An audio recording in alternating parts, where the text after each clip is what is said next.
Good morning and welcome back to those of you who have followed me on over here. If you're just stumbling upon this restorative class, welcome. My name is Allison Jane. I'm delighted to be your guide today. For class, I recommend having at least one bolster, 2 blankets, and 2 blocks.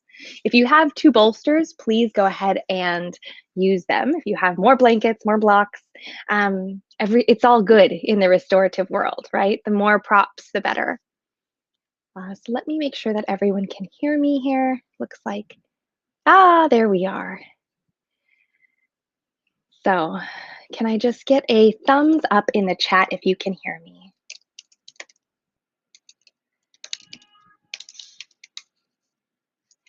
I just think this is so fun. Can you hear me? Joanne, I don't know why I went into. All right, I'm gonna go with yes. We're gonna start off. Beautiful, this is great. Okay, so we were going to start up seated. Go ahead and just take your blanket and sit up on your blanket. If you like sitting up on a bolster, by all means, please do. Have all your goodies around though. So, because we're gonna go ahead and do just some breath work with a little bit of stretching before we start with our restorative postures. And we're gonna do a total of 2 restorative postures and then a Shavasana. So let's get started. Come to steady, comfortable seat, easy seat. So that's one ankle in front of the other, one ankle on top of the other. If you need to, here's where you can take your blocks, place them under your knees. Just feel the hips relax and open, right? And if you're off in an easy seat, I encourage you to go ahead and take the opposite ankle in front, the opposite ankle over the other. Right? And then just come to place the hands, palms face down on the thighs. Sit up tall, crown of head reaches up towards the sky. If you haven't already, eyes closed. Notice the natural breath. So without changing or shifting your breath, moving into pranayama or full complete breath, whatever you believe you should breathe like during a yoga practice, just watch your breath. It's spring, Vata season. So we're placing the palms face down, grounding ourselves, feeling all the points of contact our body is making with the earth, feeling that energy grounded. And with that, start to allow the breath to gently open and lengthen. So here I'm inviting you to start to shift your breath. And for this practice, I invite you to focus on the exhale. When we lengthen the exhale, the relaxation response begins to sort of kick in, and we move toward a more slow sort of pace, rest and digest. Our blood pressure drops, heart rate slows if you're looking for that scientific stuff. And all we need to do is just take the exhale all the way down to its base. So that means when you feel as if you've exhaled all the air in your body, just squeeze out the air that's in your body. Because inevitably we want to hold on. We want to keep a little bit of air in our body. Great, gently blink your eyes open here. And we're just going to go ahead and extend the left leg, coming into Janu Sirsasana. So right foot is going to press into the left thigh. Go ahead and turn to face the left toes. So here, torso is facing the left toes. We're just going to go ahead and fold forward, but think about the heart reaching the toes. We want to keep it pretty active here. Keep focusing on your exhale. So we have these long, smooth, beautiful breaths. And then just allow yourself to round.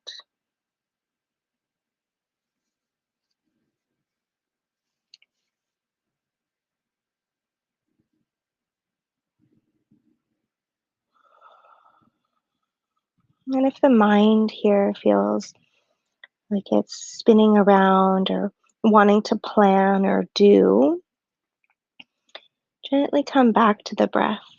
Allow that breath to be the grounding tool that keeps you in this practice. And if you feel like you need a little bit more than that, you're welcome to use the mantra Hum Sa. Walk the hands on upright, slowly feeling the energy transfer as your energy lifts up to crown. Blink the eyes open, extend the right leg. Bend the left knee, sole of foot comes in towards the right thigh, turn to face the right toes, and just slowly walk forward. This doesn't have to be a very extensive stretch here. It can be very easy. And then feel the crown of the head gently relax. If you need to, you can even place a block on your thigh and place it on the forehead or on your calf if that's where you're at. Just avoid the knee. That just gives you a little bit more support. So you've got support here, totally up to you. You can also just hang over the leg. There's no right or wrong way to do this. Even if the mind feels like it's just racing back and forth, you're not wrong. It's just that day, right? The practice of yoga is shifting through these postures, using the asana to inform our self-study, our svadhyaya, so that we can take the appropriate sadhana, right? Our commitment, our daily practice, so that we can live in a state of balance, in a state of union. Walk the hands back on upright. And now we're just going to go ahead and extend both legs, do a little dandasana. So sit up straight, staff pose. And then again, melt the heart forward and then roll the upper thoracic down. So crown of heads dropping down towards the earth. I really like the block here, especially since we're very gently easing into opening backs of the legs, right? But keep focusing on the exhale, taking the exhale all the way down to the base. And you'll notice with the extended exhale, you might even find more space in the backs of the legs.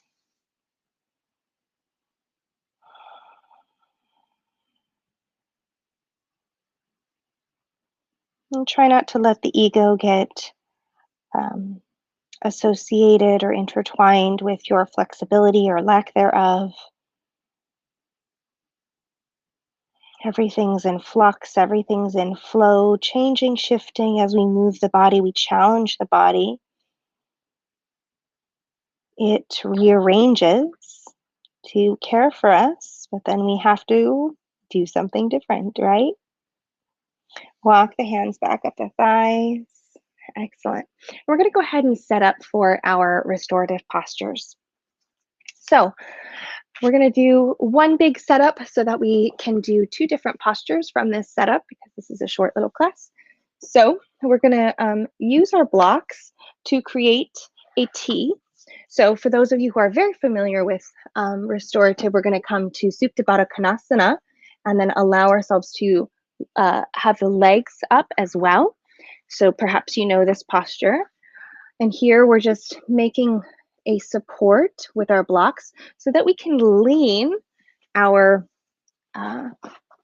bolster up against it. If you don't have a bolster and you just have two pillows, stack your two pillows and roll the edges of your pillows under one another. So you've got like a little angle, right? It might not be this steep, but that's okay. Now, you'll take your second blanket and place it. You have a couple different options. If you have 3 blankets, you want to place one blanket right up against the butt of your bolster so that you have a little bit more space here. If you have 3, go ahead and place one on top of here so you have another pillow. And then we're going to go ahead and open your third blanket out. Go ahead and fold it long ways. So you've got quite a distance here, and then we're just going to roll it up, right? And in this roll, this will allow yourself to place the blanket over the ankles and then under the thighs, just so that we support our hip structure, so that we're not like really at the fullest extent here, but they've got a little bit of tension. If you have blocks or you have an extra bolster, you can always just place your uh, knees on that bolster. I only have one though, so I want it to be even. So this is going to be our first restorative posture, right? We did some hip opening. Now we're going to open up the heart. So take your hands back alongside your hips and gently lean back. Now, something to be mindful of here is squinching into the low back. So you want to lift your pelvis, lengthen your tailbone, and then place your pelvis back down on the earth. And then the head just comes back. If you have extra goodies, you can always place a support underneath your arms, giving yourself some support under your forearms, under your hands, so that the chest can open with a little bit more ease. There's so many ways to pad this posture. And if you have a hair tie, just like I did, maybe take your hair out, so you can really feel yourself relax into this posture. So this is a hip and heart opener.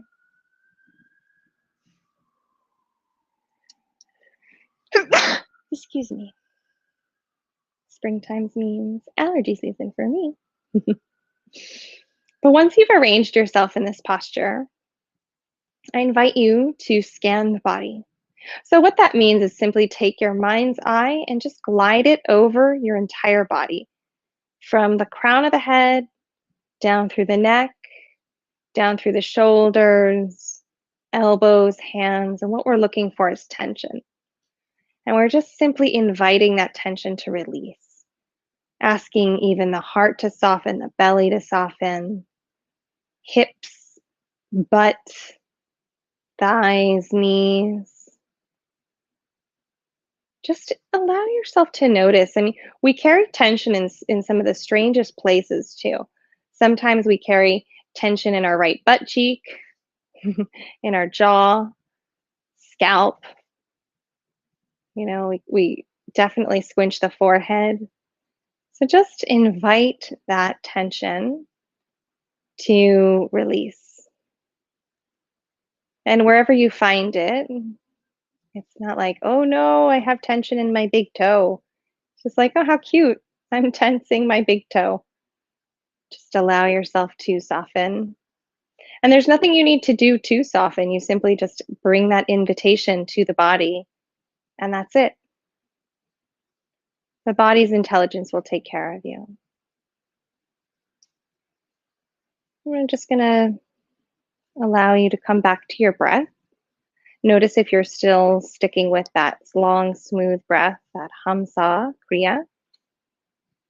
Inhaling hum, exhaling sa if you needed that mantra. Otherwise, we're just focusing on the exhale, taking the exhale all the way down to its base.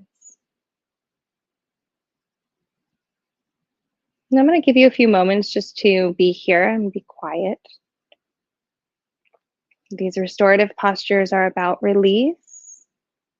So there's nothing for you to do here. There's no feeling or experience you're supposed to have. Just allow yourself to be.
Notice if you've gone off to do your grocery list or got carried away in a dream. Just come back to your breath. We're just going to take a few more rounds of breath here before we shift into our next posture.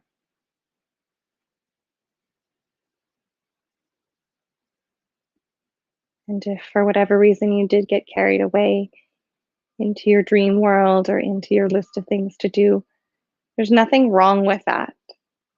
You're simply in a rest mode, and that's when the mind and the heart wants to start to dream, rearrange, fix.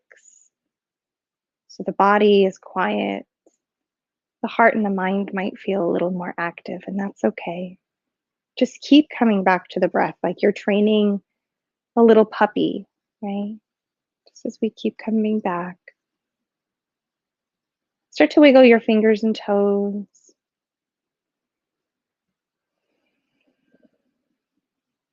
And then gently, you can gather your knees together. Use your hands if you need.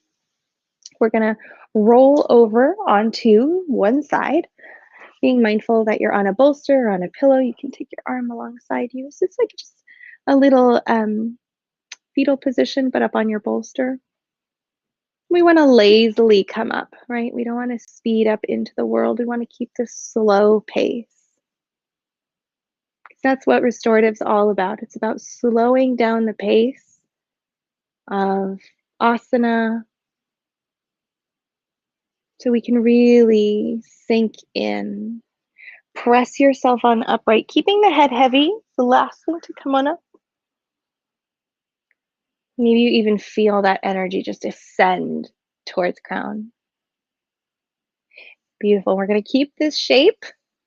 And now just turn so that the seat is right up against your bolster.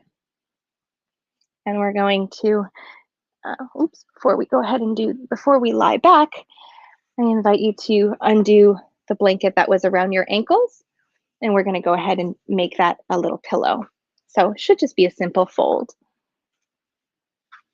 Then, soles of the feet come over your bolster. And we're just going to lie back now in a supported Viparita Karani. So this is typically legs up the wall. If you have a strap and you'd like to strap your legs in, by all means, please do. Just taking a strap over your calves, allowing yourself to really release the hip structure. If you don't have a strap, that's okay too. You can just allow the legs to roll open, bring them in toward one another. And the palms are alongside the body at a 45-degree angle. Nestle the shoulders under the body. So it's almost like the upper body's in Shavasana.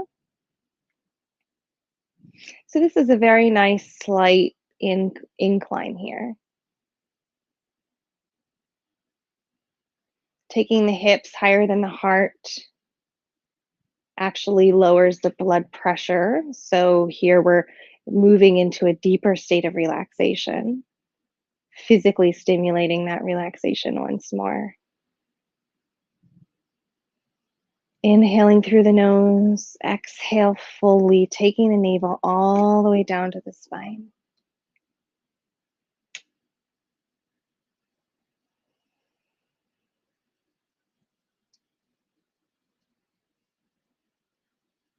Once you're here and you've sort of fidgeted, fixed as best you can, just relax, soften.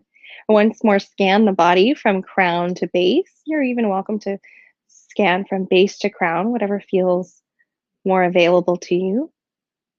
Gently inviting in that relaxation, that release of tension.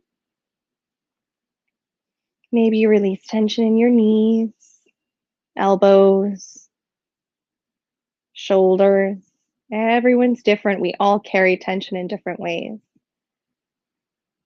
So just once more, invite that release into your body. And restorative postures are usually held from anywhere from 5 to 20 minutes. Because this is a 25-minute class, I'm sort of speeding through these, but you're welcome to come back to them and just hang out all day. Okay, maybe like for an hour. But if you have all day, go for it. So soften, relax, and release. I'll be quiet now so you can just focus on your breath. Feel the body soften into the earth. Feel the mind quiet and receive.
And start to deepen your breath.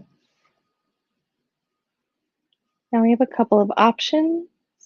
I'm going to move into Shavasana, but if this posture feels like heaven to you, you're welcome to stay here and just close out class here.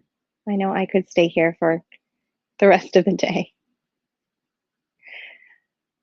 But if you want to move to Shavasana, gently start to wiggle your fingers and toes. Again, inhale, reach the arms up towards the sky, back behind you.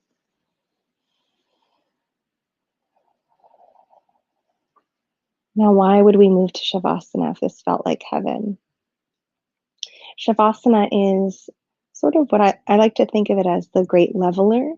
So we shift through these very varying postures, and then we come back to corpse pose to find this equilibrium, to feel the postures integrate into our natural form.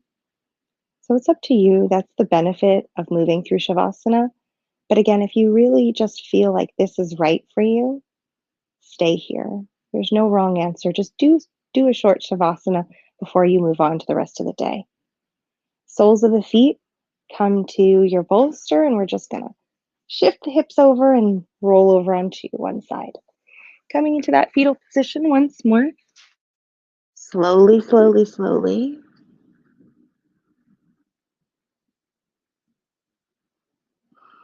Press into your supporting hand, keeping the head halfway.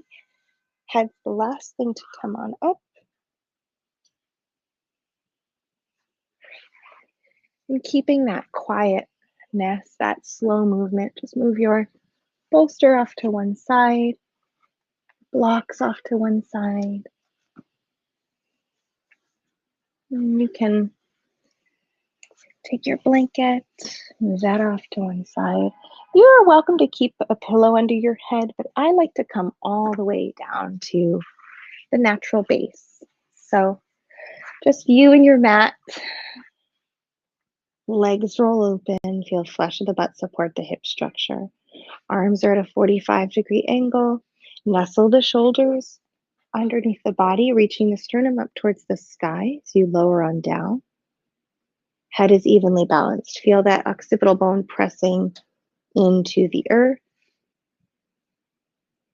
And you'll notice that this shavasana, this like posture of just lying down, should feel different after we've moved through the heart opening, kept our legs up at an incline.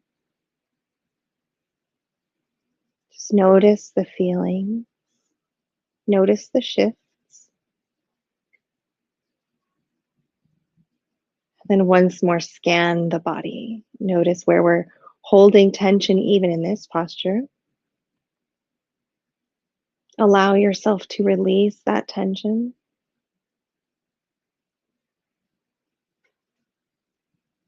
And then the breath releases. No pranayama here, no mantra, nothing to hold on to. We just allow ourselves to be.